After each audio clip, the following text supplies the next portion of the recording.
Hurricanes are awe-inspiring and terrifying. These colossal storms can devastate entire regions, flattening homes, flooding cities, and reshaping coastlines. But have you ever wondered how such massive forces of nature are born? What fuels their incredible power, and why do they behave the way they do? Today, we're embarking on a deep dive into the science behind hurricanes. From their humble beginnings in the warm tropics to their evolution into some of the most destructive phenomena on Earth. Hurricanes, also known as typhoons or cyclones depending on where they occur, are essentially giant heat engines powered by warm ocean water. To understand their formation, we need to start in the tropical regions of our planet, where sea surface temperatures often reach a balmy 26 degrees, 79 degrees or higher. This warm water is the crucial ingredient for hurricane formation. As the sun heats the ocean, water evaporates into the air above, creating warm, moist air masses. This warm, moist air begins to rise because it's less dense than the cooler air around it. As it rises, it leaves behind an area of low pressure at the surface. Surrounding air is then drawn in to fill this void, but that air also heats up, gathers moisture, and rises. This cycle continues, setting the stage for the development of a tropical system. As the rising air cools, the water vapor condenses into clouds and rain, releasing heat in the process. This heat, called latent heat, warms the surrounding air even further, causing it to rise faster and draw in even more air from the ocean's surface. This creates a feedback loop that fuels the growing storm. The process is called convection, and it's the first step in the birth of a hurricane. At this stage, the system is typically called a tropical disturbance, a cluster of thunderstorms with no organized circulation. If the conditions are right, this disturbance can strengthen into a tropical depression, where winds begin to circulate around a low-pressure center. From here, the system can grow into a tropical storm, and, if the winds exceed 119 kilometers per hour, 74 miles per hour, it officially becomes a hurricane. Now, why do hurricanes spin? The answer lies in the Coriolis effect, a result of Earth's rotation. In the northern hemisphere, the Coriolis effect causes winds to deflect to the right, making hurricanes spin counterclockwise. In the southern hemisphere, the winds deflect to the left, causing clockwise rotation. This spinning motion is what gives hurricanes their characteristic spiral shape, with bands of clouds wrapping around a central core. As the storm intensifies, it begins to develop a distinct structure.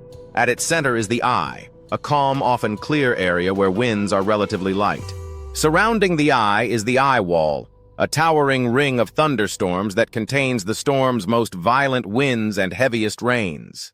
The eyewall is the engine of the hurricane, where warm, moist air rises rapidly, fueling the storm's power. Beyond the eyewall are spiraling rain bands that stretch outward for hundreds of kilometers.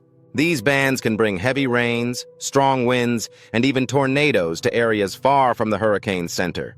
Together, the eye, eyewall, and rain bands form the complex anatomy of a hurricane, a system that can span over 1,000 kilometers, 600 miles, in diameter. The intensity of a hurricane is measured using the Saffir-Simpson hurricane wind scale, which ranks storms from Category 1 to Category 5 based on their sustained wind speeds. A Category 1 hurricane has winds of 119 to 153 kilometers per hour, 74 to 95 miles per hour, and can cause minor damage, while a Category 5 hurricane has winds exceeding 252 kilometers per hour, 157 miles per hour, and can cause catastrophic destruction. But what determines whether a storm becomes a monster like Hurricane Katrina or fizzles out before reaching land? Several factors play a role. Warm water is the primary fuel for hurricanes, so the storm's path over the ocean is critical. If it encounters cooler waters or areas with high wind shear, where winds at different altitudes move at different speeds or directions, the storm can weaken or even dissipate. However, if the storm remains over warm waters with low wind shear, it can intensify rapidly, sometimes doubling its wind speed in less than 24 hours. When a hurricane makes landfall, it begins to weaken. Without the warm, moist air from the ocean to sustain it, the storm loses strength. Friction from the land surface also disrupts its circulation. However, even a weakening hurricane can cause immense damage, particularly through storm surges. Storm surges are among the deadliest aspects of hurricanes. They occur when the hurricane's powerful winds push seawater onto land, raising water levels dramatically. These surges, combined with heavy rains, can lead to catastrophic flooding.